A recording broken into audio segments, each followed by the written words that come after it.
There we No. are. Hi. Oh, Hey. hello. Hey, it works. Hello. Technology. Oh, hold on a second. All right. Is this live somewhere? Now let's try that again. Is this going live Is this anywhere? live somewhere? No, definitely not live. Okay. No. I was gonna share it for you.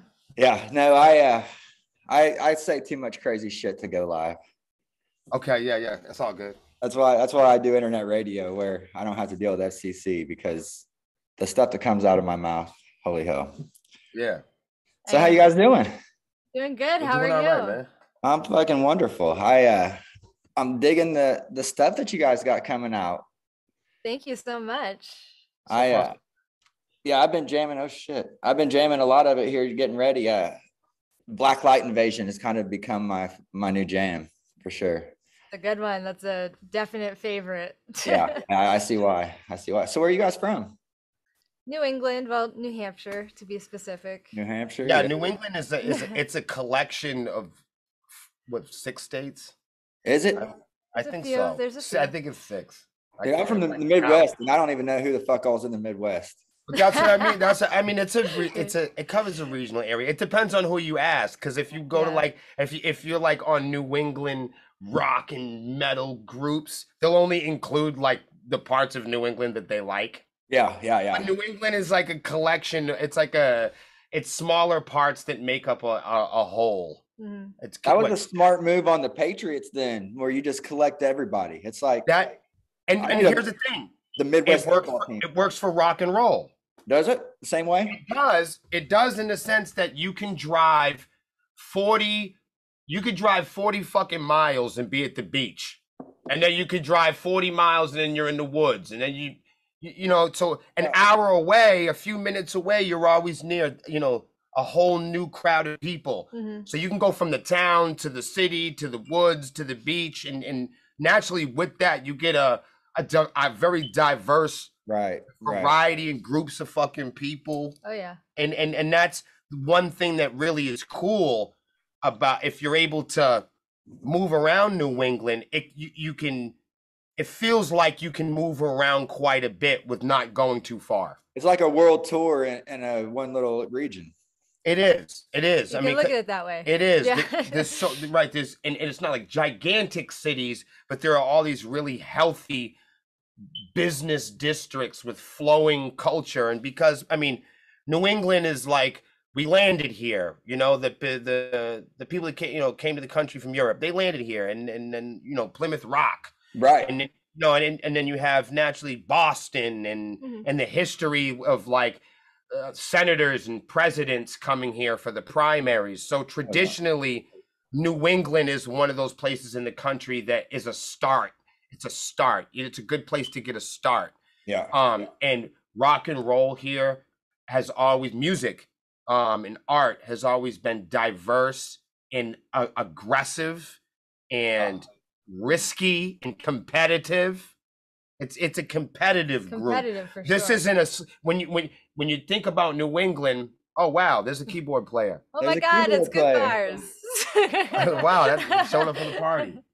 So, but when you think in New England, a lot of people think, sleepy Boston, sleepy New England, and for most cases that's true. But artistically speaking, New England, there's only so much to do here, drink, fight, fuck, and dance. So we take our dancing seriously. Really? It's what kind of dance is it? Are we talking like break dancing? What's up, guys? Hi. Look at these guys. Oh, there's 3 of them. There's 3 we got of everybody. them. Oh, wow. Hi. Yeah. Hey, So we got Good Bars, Johnny Impact, Cam Loud. What a pleasure. Nice to meet you guys. I'm Mayhem Jesus. Nice to meet you, Jesus. That's not the coolest name ever. That's pretty cool.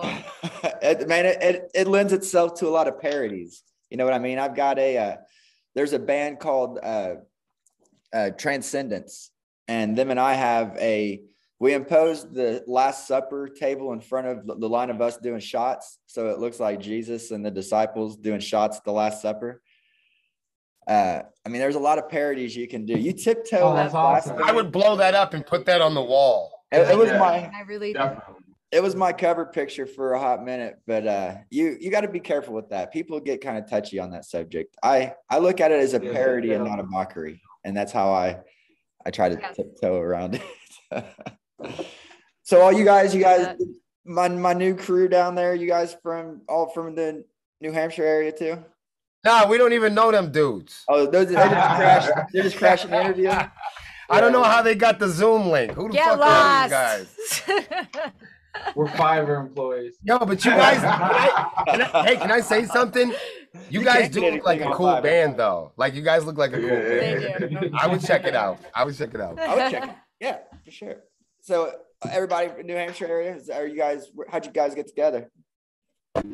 So, well, I first met William here about 10 years ago on a thing called Craigslist, because most of us here are actually Craigslist babies. I'm sure they'll get into that too. But I had replied to William's post. We were both looking for a band, and I was just like, hey, I'm a singer. Hi, how you doing? And I went up and I met with him in Manchester, New Hampshire. This is at the time of all those like Craigslist slashings and like. Oh yeah, when it was crazy. risky going out. Yeah, so like the first time that Melissa and Manchester, New Hampshire's we were on the west side of Manchester. It wasn't much of a studio. It was more so of a basement. Of sorts. It looks like it definitely was a kidnapping area. I did bring a friend with me. She was smart enough. She brought this guy named Mike. Mike was about 140 pounds of pure bravery. Oh yeah, yeah. Pure balls. All balls. I was only like 17 at the time. You think about this now, and like this is crazy. You went to the west side of Manchester, New Hampshire, and you went down into really a basement. Yeah. With Mike. At 17. Mm-hmm. Yeah, it terrifying. Was Every parent. We started off with risk, but sometimes it works out. With your friend there, Chelsea. Yeah, so yeah, we had it. So we wanted a female vocalist. It wasn't like an be all end all, but like we were trying to audition female vocalists, and there were a couple auditions that day. And I said, and I'm thinking, no one's going to, and no female vocalists are going to answer, young black dudes from Manchester. And I said, we had a manager and another assistant, and they were both young ladies. And I said, okay, so when Melissa comes, I want you to, introduce us, because but you didn't know I was Melissa at the time. Didn't. You I thought thought I she was Ashley, who was the other auditioner that we were preparing for Ashley. Yeah, so he actually assumed I was Ashley, not Melissa. Yeah. And I was like, no, it's me. And somehow the girls that were auditioning had told me, Ashley's here. And then I said, okay, well, send in Ashley. But it wasn't. It was yeah. Hey, sometimes you can't wait around. You just got to get in there where you can get in there. Exactly. I mean, we really hit it off. So, I mean, he sent me home with a couple songs to write something to, and I came back with some lyrics a couple days later. It was good too, because we both didn't know what the fuck we were doing at all. Mm-hmm. So that was important for us to know nothing and to sound awful. We both know nothing. We both sounded awful. We both knew it. I was really bad. We both knew we had a long way to go, and we were okay with that. Now, what year was this? We got some work to do. When was this? This was like 2010. Okay. Yeah. Okay.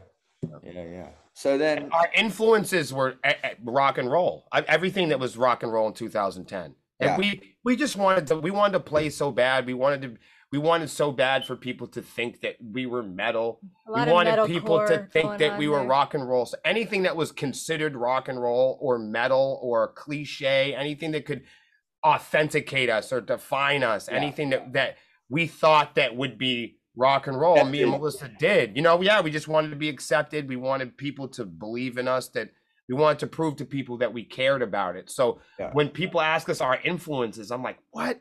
Fucking, Megadeth, Ozzy Osbourne, fucking Zakk Wylde, Testament, Slipknot, Mushroom Head, Ronnie James Dio. Yeah. I mean everything. Yeah, I kind of stay away from that question just because it's one of those that everybody asks. I get into sometimes what was the music that, because like I remember growing up with my, in my situation, me and my mom, and whenever I went from listening to the shit that she was listening to on the radio to reaching up and turning that dial to, I mean, that's the music that, and that's, not as far as my art or creativity, just my life in general and the change.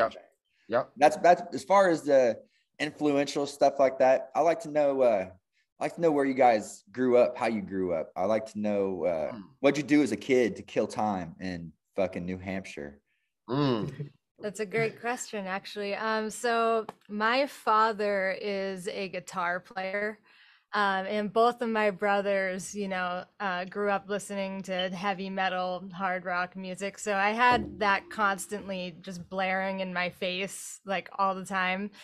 So between my brothers and my father, who was in his own rock band, I grew up wanting kind of the same thing in my life. And they had videos and CDs and shit. They had tapes. They had tapes. He was actually really good. I feel like had they stayed together, they could have made it. But something happened with their singer, and it just didn't work out.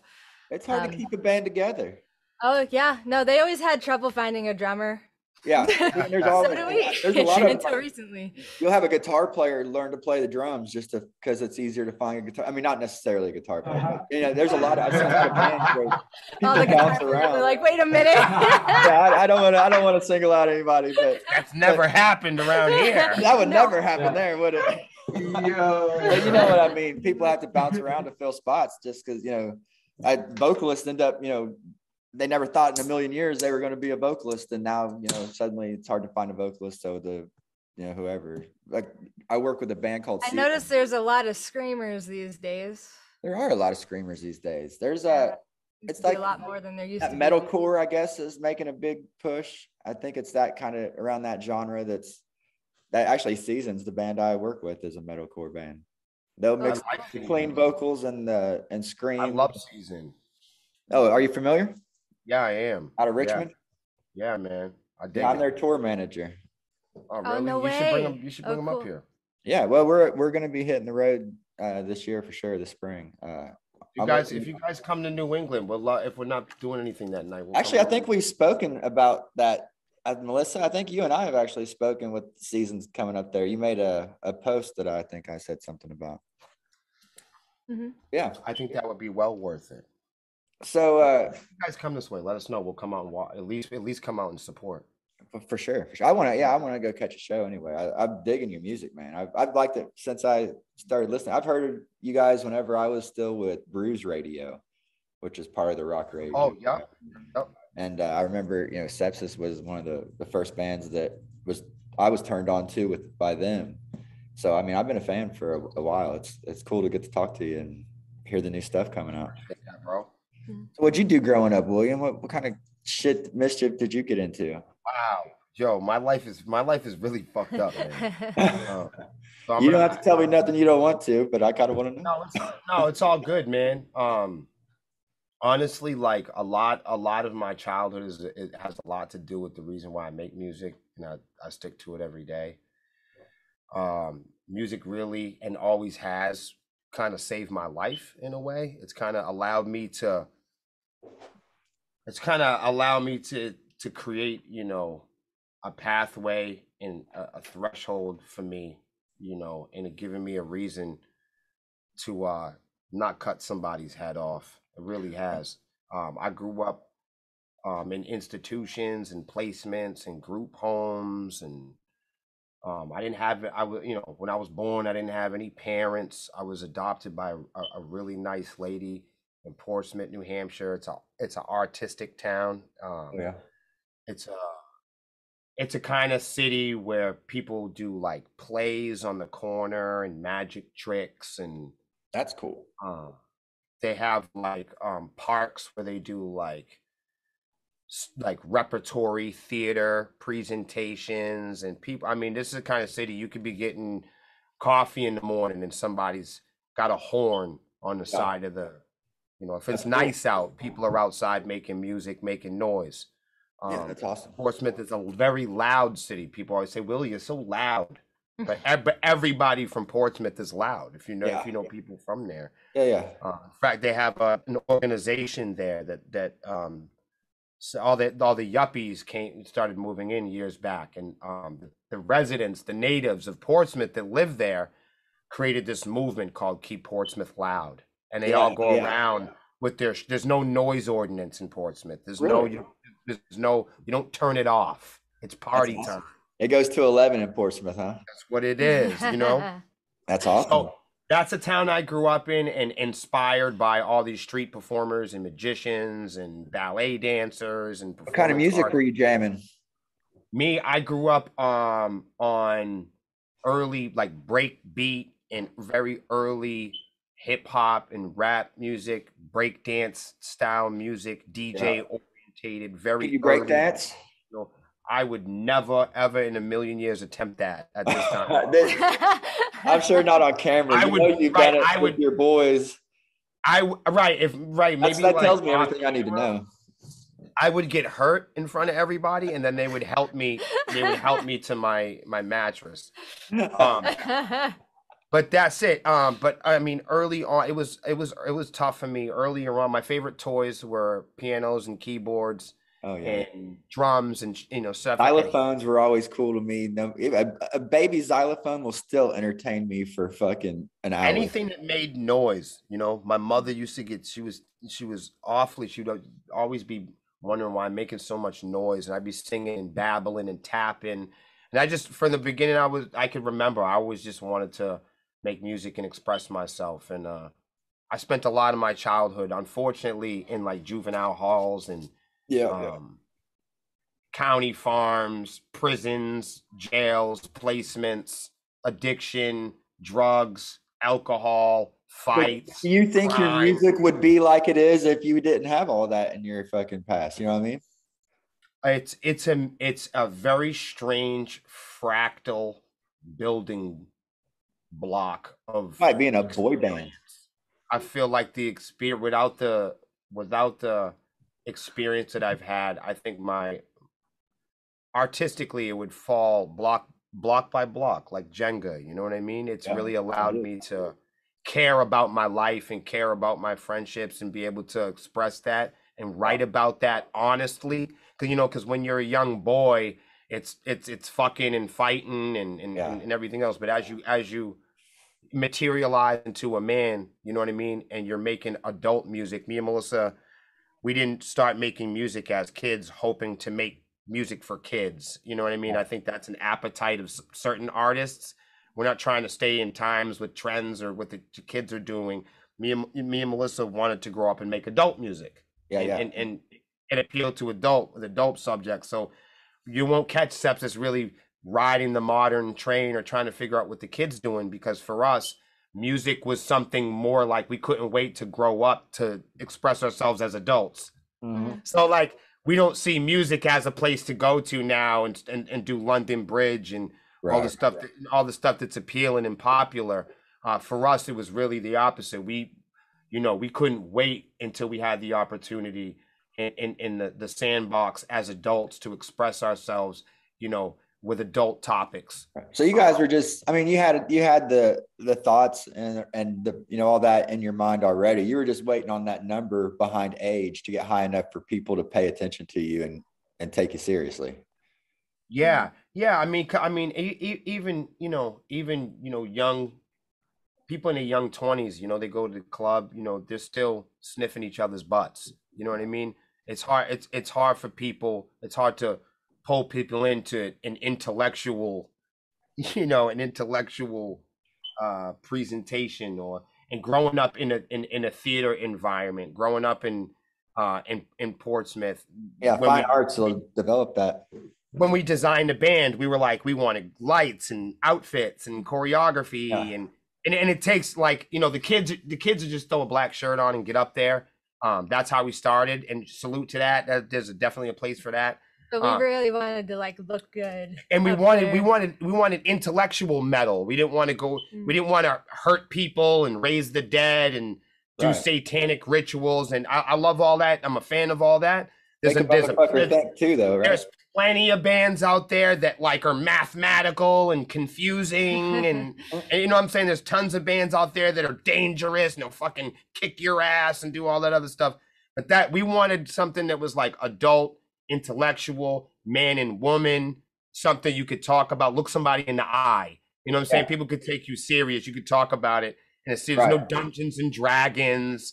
You know, no one's against anything. We're not going to kill anybody. It's just you can break down a song with anybody, and yeah, it's just good music. It's more about it really is celebration, like the soundtrack to people's lives and moments, not agendas. And you don't have to be black, you don't have to be white, you don't have to be young, you don't have to be old. There's no old school, there's no new school, there's no what kind is it? Is it too metal? Is it not metal enough? And everybody gets, you know, really like Sepsiss is a good heavy metal starter kit for people that maybe have never been into metal before. Because you don't, when you listen to Sepsiss, like no one's gonna beat you up. You're not gonna fucking die. You don't have to light any candles and talk to spirits. You know what I'm saying? There's no one's gonna get hurt. You know what I mean? It was really a goal of ours to bring heavy metal music to new ears. Right, like a lot of bands, they strive to sound like the bands that they grew up with, or the bands that people are listening to,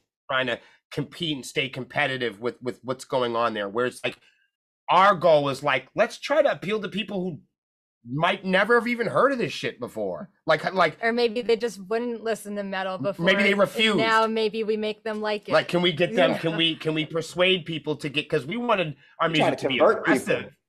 Right. I think that could be aggressive without being violent or hateful. And we wanted to make a kind of metal that was like aggressive and motivational and fed up and expressive and intense, but not like hurtful or hateful or like violent. You know what I'm saying? We're not our music doesn't represent hurting other human beings and nothing. I know a lot of stuff is I'm gonna take you down and I'm gonna break you down and stuff, and some of that, and metaphorically, a lot of bands use that stuff, but quite literally, we write about everything and nothing. Yeah, that's a good way. You know what I mean? Just, why limit yourself and box yourself in? Right. Yeah, there's no particular subjects that we write about in one way. If a guitar's clean at this part, or there's a keyboard part, it's just that's what we were feeling with the music. We thought that arrangement would express that creative palette or texture. Yeah. Like, oh, this is appropriate to do. The songs themselves are very emotional before we even put words to it. Already, right? They really are. I can believe that 100%. And then to see it whenever you perform it, it really translates, because you know there's people respond to genuine. You know what I mean? And I can tell that whenever you guys are playing your music, you feel your music, which that adds a little, you know, that always adds to my opinion of a band anyway. That and a good live show, which I've still got to see. In a live show on film is different. I'm gonna have to experience that. Definitely doesn't do it justice. Being there, there's nothing like it. Coming from that theater street performer background, and our keyboard player, Mr. Goodbars, he's a battle rapper, and that's kind of like street performing too. Oh, for sure. So like all of us coming from that improv street performer background, that really plays off in Sepsiss. It plays off in our social media. That's a very authentic, real part of our lives that we're capturing every day, is our kind of like our ability to make Christmas songs. You know what I mean? People are like, what the fuck? Like, did they just do that? Did you guys just do it? And it's like, did you do it and I liked it? Yeah, that's much better. Yeah. Yeah, and that's the kind of band we are. We want to kind of like, we want to do things that you're familiar with in metal, but sometimes be able to say, hey, look, here's an R&B part, or here's a part. But most importantly, coming from that theater background, write parts that are also conducive to what's happening on stage. I think with a lot of bands, you see complicated, really racy, fucking sexy guitar parts, but they're locked and they can't move. And you see these guys are trapped on stage and they're stiff as a board. There's no sex in it. There's no danger. There's no, Sepsiss is definitely a band. We put the sex back in rock and roll. We put it on the stage. We put the humanity back in it. We make it wiggle. We make it wobble. We make it move. You can dance to it. You can headbang. There's more than one gear. Yeah. You know what I'm saying? You'll ride along, and then you'll cruise, and then you'll pick up and hit the highway. You can drive to it, or you can fuck to it. That's a good way. Yeah, exactly. That is exactly right, sir. Yeah, that's it. Some people will talk to, and they're like, "So you're gonna drive the car?" And I'm like, "No, never mind." People will ruin everything if you let them, man. But that's it. It's writing music that people, and writing parts to the songs that as you're moving through parts, people go, "I like that part," and then introducing the next part, and people going, "I like that part too," and then having those parts work well on stage with the entire band. And where the entire band is kind of speaking the same language and rowing in the same boat, we all have an awareness about how to present the next part. We all have an awareness of what we're all doing for that presentation. Like every band member has their part. Right. It's your time. It's your right. And it's this revolving door of textures and notes. Instead of being really complicated, we try to find a compromise between writing intellectual parts that are challenging, but parts that are also performable on stage. Well, and whenever you weave in the layers like that, that's got to be way more inclusive for you guys too. I mean, it's fun. Yeah, well, give your guys down there their little chance to shine, because I mean, you guys are all talented. I've heard everybody's do their little solos and your fills and whatever the case may be. Thank you. And it's you got a talented group. I think you're doing the right thing by doing that and letting those layers shine and bringing everybody into it. Yeah, it's hard with 6 people. It's hard to stand strong but not get in anyone's way. Right. You know what I mean? Now, how is it for you guys with the creative force being, so strong from before to, I mean, do you feel pressure from it? Do they let you kind of do your thing? No, we get to do our thing. Like I said, it's a happy medium between being a strong independent voice and at the same time melding with the group, but as diverse and stuff as our music backgrounds are and as different as we are like, we do pull from the same shit. Like, I think a lot of stuff that inspires us isn't obviously it's music and songs and stuff like that, but I think us as a band, we get a lot from like movie soundtracks and video game noises and cool shit like that like it's little stuff like that you don't realize that you're doing, that once you start picking up on it, it's like it's fucking awesome. Dude, you saying that was like a revelation for me for how many little sounds that I've heard in songs that I was like, what the fuck is that? Oh yeah, dude. Oh yeah, dude. I love trying to make like fucking Zelda, motherfucker. Yeah, we have. Yeah, that's cool, man. Yeah. I dig it. Yeah, Halo's huge for me and Will's guitar playing. Oh yeah. There are some cool ass little fucking riffs that come to those things when you're sitting there frustrated as fuck with 3 a.m. Yeah. Take that and you get used to hearing it a lot. Well, so you're that repetitive, then you just add on to it. That's something our generation like takes for granted in general, because it's like, you know what I mean? We all knew that dude that went and saw Transformers when it first came out and was like, this movie sucked. It was like, if you showed that to someone from 1908, their fucking mind would explode. You know what I mean? Absolutely. But it's just like the noises like that, like growing up with like the Matrix and like all these cool artificial sounds and stuff like that. Like, it's cool trying to recreate that, whether it's on a keyboard or a guitar. It's amazing how a person gets so used to stuff like that, where like, I remember whenever I got my first HD TV, and it was just like, at first I didn't like it because you could see that they were on a soundstage. It was so clear. Yeah. I could see that they weren't, I could see that it was props and it looked fake. And then I got used to it. It was total opposite of how it was supposed to be. I was supposed to be blown away by how clear it was, but it was so fucking clear that that's like the first time you buy like a nice microphone or guitar too, though. You know what I mean? Like, if you've never on a nice microphone or a guitar, and then you finally play one, you're like, oh my God, I sound like shit. Yeah. Yeah, right. You know what I mean? You're like, Yeah, what do you mean? It's not the amp? Yeah, right, exactly. That's what I'm You're saying. blaming Like, it on all your amplify shit. myself You finally get playing nice at all. gear, and then you're like, oh fuck, it's me. right. Right. It's like I've the been blaming better this your fucking gear amp gets, for you're like, years. wow, I need to practice. The I better generally microphone. don't do a lot of editing in my video interviews, but that you just gave away my whole fucking thing. So you crushed my that out there. So It's like that's why I've been using this broken microphone this whole time. Watch singers in rock and roll. They have it. They won't let that microphone go. hey, Because it's either it's working right or it's that it's broken as shit. yeah, but it's working. But it's working. Yeah, it's working, and that's the main thing. Yep. That's awesome. So what's going on now? Are you guys looking to be on the road? Do you have any music coming out? What's up with Sepsiss? Got a show with the video shoot this Friday. Oh yeah? Yeah, we got a video shoot and a show at the same time. So it's March 4th, this Friday, at the Fete Music Hall in Providence, Rhode Island. Awesome. So we do have that going on. We're get all hoping for some more dressed up tour all dates sexy, as we go.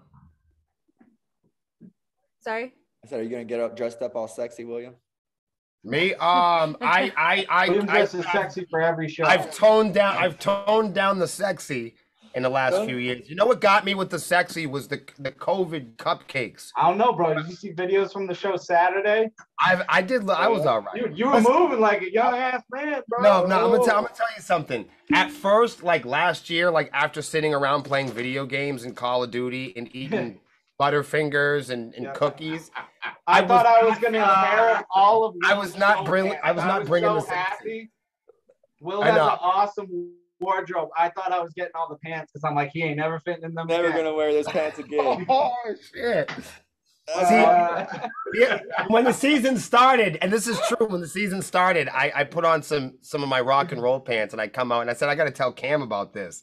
He's gonna be emotional. And I did that day. I said, look, Cam, I can fit in my rock and roll pants, and he was like, damn, I was gonna get those hand-me-downs, man. I was counting on it. He sent me a picture of him with no shirt. A single tear.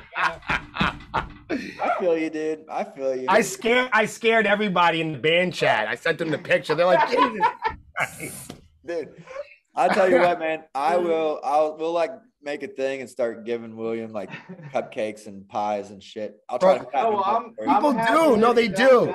People are sweet on me. We share band wardrobe because me and Will, when I joined, we were the same size. So me and him just bought tons of like leather sequence dragon pants and shit like that, and we would just like walk them around because we were the same size. Yeah. So I'm happy. Hey, the dragon pants are dope.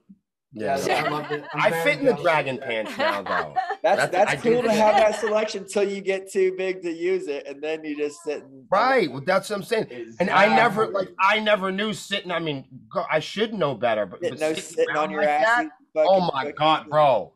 I can't believe how I did. Just time went by, and I was like, "Holy shit, I'm a cupcake." I think I'm the only one who did. You're jelly filled, dude. No, yeah.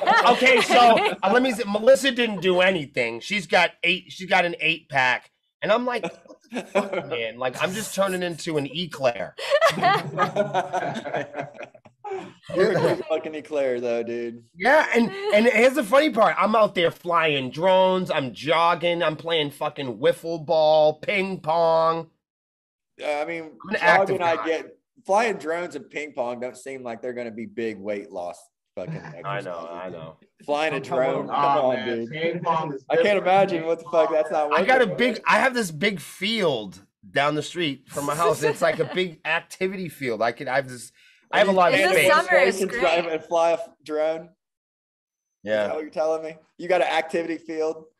I do. I'm busting your balls. I don't do shit either, man. Okay. I'm just Melissa and I are lucky. I've got like it's a metabolism or a genealogy, some shit. I don't know. I think it's genetics mostly. I can eat whatever the fuck I want, and I don't get anything, man. I used to be able to do that. I can't do it. But I can't get like all big and fucking stacked either. I get toned as fuck, but I can't. I've never been big in my life. In my 20s, I completely destroyed every joint and tendon in my body trying to be a weightlifter. Oh my And God. it looked great, but I had the skinniest little legs. Like my legs. It's always funny. I had fucking, oh dude, I was fucking, oh man, I was top heavy as fuck. You could have pushed me right over. You just walk up to these dudes and be like, right. I was buff for nothing. But like when you brought me to the beach and it was like, and dudes would be like, what's up, man? It's like 102 degrees out. Like, why do you have pants on? Like, why don't you wear some shorts today, bro? And I'd be like, man, come on, man. I'm trying to do my buff thing. And they're like, and I'm like, I can't wear shorts because if I do, everyone's going to see my skinny little legs. Did you work on your legs too? Hell no. Well, that's why. Because I was only trying to be, come on, you know, young dudes ain't trying to do that. I was trying to just be. do arms and that's it. Right. I was trying to, it was for the picture. Nobody ever asked, what do you like, Right. girl? What do you That's like? what they call you big. They call that big for nothing. They call that big for nothing. Oh my gosh. No, and I never lifted heavy weight. I just looked great. But not the legs. Well, Tiny if you don't work on my the mother legs. used to make fun of my legs like that. If your mom makes fun of your legs, you know they fucked up. It's bad. It's bad. She used to squeeze my, like if I was sitting in the passenger side, she'd reach over and squeeze your knee. Oh, my mom did that same thing. Fucking hated that. God love her, man. But look at Bar's face. Look at Bar's face. Look at Bar's face. Grab your leg and you just like shoot through your whole fucking body.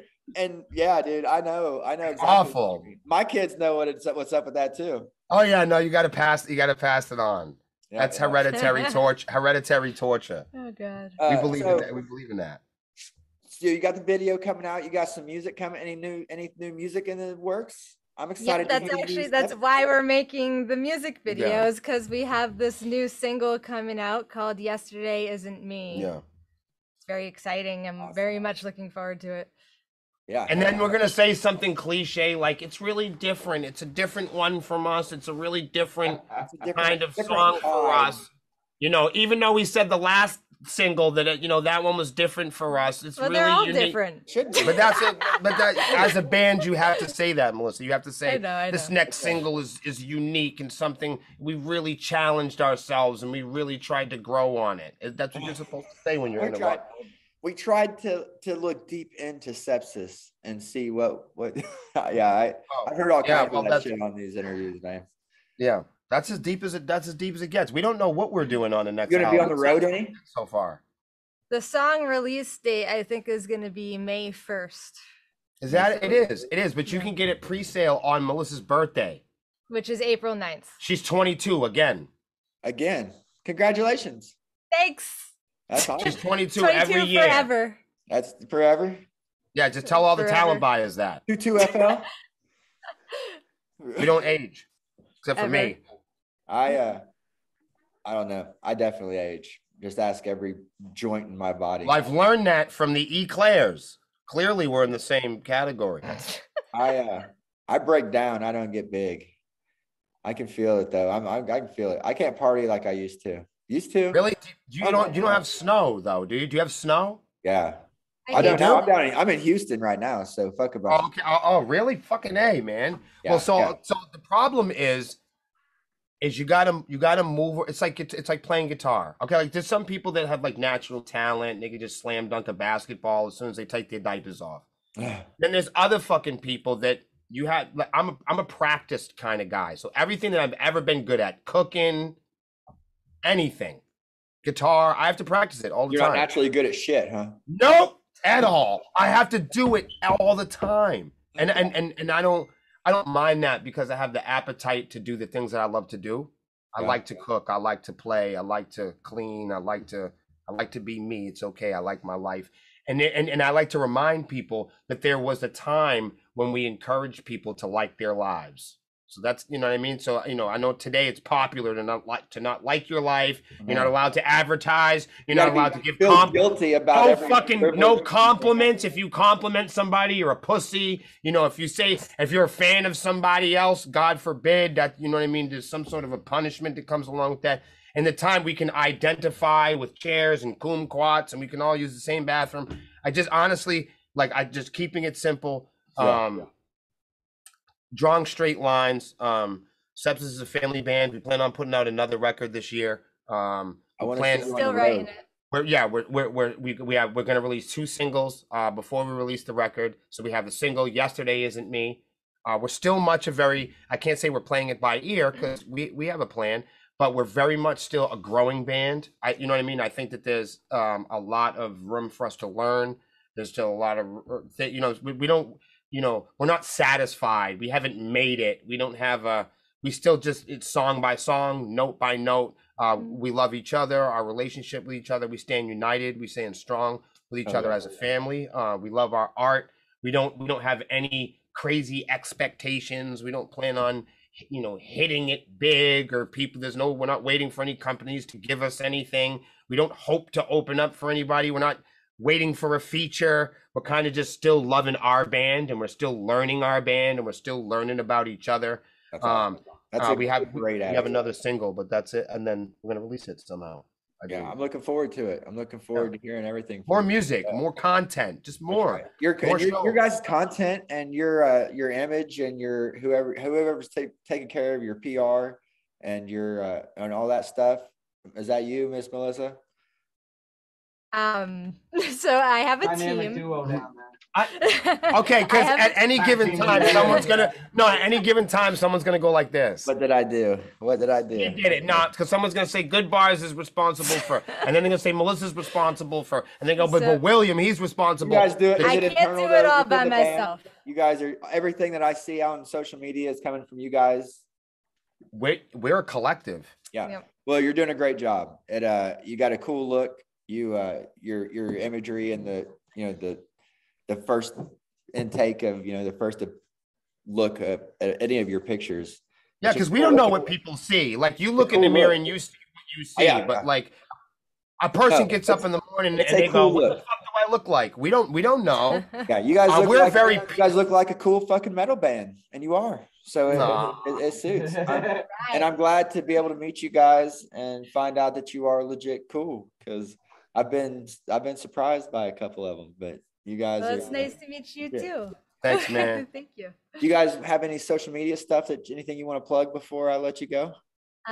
Sure. So I tend to do live streams on Twitch quite often. Tonight's a special night because we have a video game community. It's a Halo-based video game community called Immaculate Connection Gaming. And tonight is Halo night. Yeah, so we have we stream and we play with our gaming community on Wednesdays and Fridays without fail. 9 p.m. Eastern usually. Yeah, you can talk with the band, play with the band. Cool. And we do variety streaming on Twitch, so not just gaming. We also do music, art, cooking, drinking. What's your channel? Games, all kinds of stuff. Sorry. What's the name of the channel? Is it twitch.tv/Sepsiss band. You gotta spell it right. So like the banner behind me, SEPSISS, 2 S's at the end. Very important. That is. I had to check that out myself. A lot of people want to know what they can do for a band, especially people all around the world, as the word gets out. A lot of people think they need to spend a lot of money to support a band or buy tickets, and those things are huge. But and of course, social media is big too. But there's a portion of that where we're missing a massive thing. Some bands have websites, right? And someday your Facebook might die. You know what I mean? Like MySpace or like other products. Products come and go. And I know it's important to have a Spotify, and it's important to have a Facebook, and it's important to do a Twitter Snapper and a Googler and a Reddit and all the other. It's overwhelming. I know. The bands in town and Bandoozle and bands at your mom's house and everything else. That's why we need a team of people to do this. So, but for us, when people ask us, what can I do to really support the band? And that's go to our website at sepsiss.com, SEPSISS.com. Leave us a review. Say you know us. When you hang up now, say, hey, I had a great interview. I'm from Rock Rage. You can even Rage. grab some merch. It doesn't cost any. Well, that does, but the things that don't cost money, you can stream the band. If people want to say, what are the extra ways I can, and this is for all bands. Sign the guest book. The guest book and put that mailing list is where it's at. It takes 2 seconds. It doesn't. You could do it when you're on the John, like when you're on the bus, when you're taking a walk, whatever. But A few minutes. It doesn't cost you any money. Sign a guest book. Leave us a review. Leave us a review on Facebook. You know, we do have a group, The Swarm. It's called Sepsiss, The Swarm. It's encouraged that you post your own radio shows, your interviews, even your own band. We're one of the few bands out there that really encourage other bands to post on our networks. And even so, we'll post you if you don't. Yeah. We're really big. We support bands that we might not even have the appetite for stylistically. We support bands, and we support art, and we support, you know, speech and expression and people getting their name out there. We support the culture and the community. And we're one of the few bands out there that really love to push smaller bands. So if you're a smaller band, if you're into making content, go on the Swarm. There's a lot of our friends and just DJs, there's talent buyers, there's people booking shows in our groups, and a lot of people have been successful making friends and allies there, carpooling, going to shows, going to tours, finding out what Sepsiss is doing. That's a massive way that you can support not just Sepsiss, but other bands. Yeah, that's awesome. You know, don't just stream. Buy a hard copy and stream. Do the hybrid thing. There's like a community that you guys are a part of. And, you know, I found out with, you know, the whole Rock Rage family and this unsigned band community that is where it's normally, I've always heard about how competitive that, you know, and it is. The music scene is extremely competitive. And should be. I think that keeps it top notch. But amongst us, we there's a lot of support too. Yeah, I mean, I've got other radio shows that support my show, and you know, that's the way. That's huge. And you know, bands helping bands, and there's a lot. Can I share something about that? That I think that a lot of people probably at home don't know, or maybe bands just don't know. But I'm just going to share my experience, and because I'm sure it's different for a lot of bands. But this is going to bug you the fuck out. If you ever looked at Sepsiss and you look at our metrics, one thing you know is if you ever look at it and you go, okay, I like what I see here. Know for sure that we have done that by being generous with our fans, not the opposite. Right. I know that sound, and there's people out there like, come the fuck on. But stockpiling or holding your fans hostage or trying to control them or try to control their appetite or what they're picking off the menu and during the moments of their lives is foolish. It's unrealistic. Right. It's not a good place to start goals or to start. Somebody asked me today about podcasting, and I said, well, what do you want to know about podcasting? He goes, well, how much can a person make? And I said, whoa. I said, that's like asking, and it's the same thing with music. Everybody pay attention. That's like going into a dojo, right? And asking the sensei, how many motherfuckers can I beat up with Kung Fu? Yeah.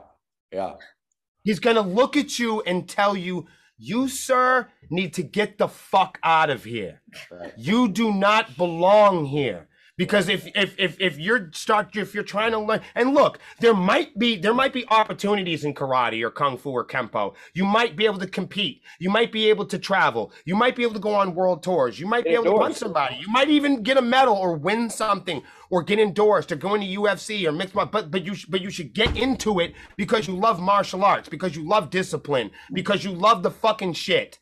If you know what I'm saying, if you love talking, you should be in podcasting. If you like making friends, I always tell people when they ask me about being in bands, like, how do I start a band? I said, well, are you good at making friends? And they said, no. I said, quit. Yeah, that's right.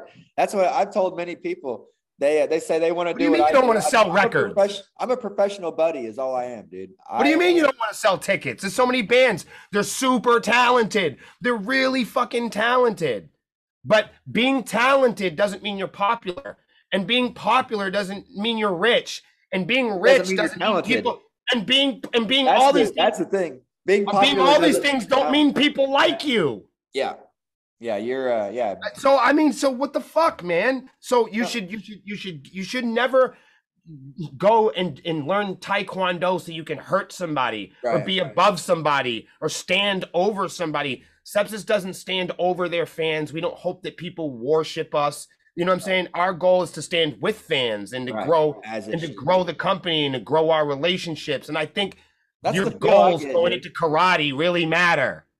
I can tell just by watching your videos and seeing how you interact with fans that you that's how you are. You're, and I love that about bands, and that'll get you through your hard times. Whenever you embrace the people that support you, I don't know why you would do anything but embrace the people that support you.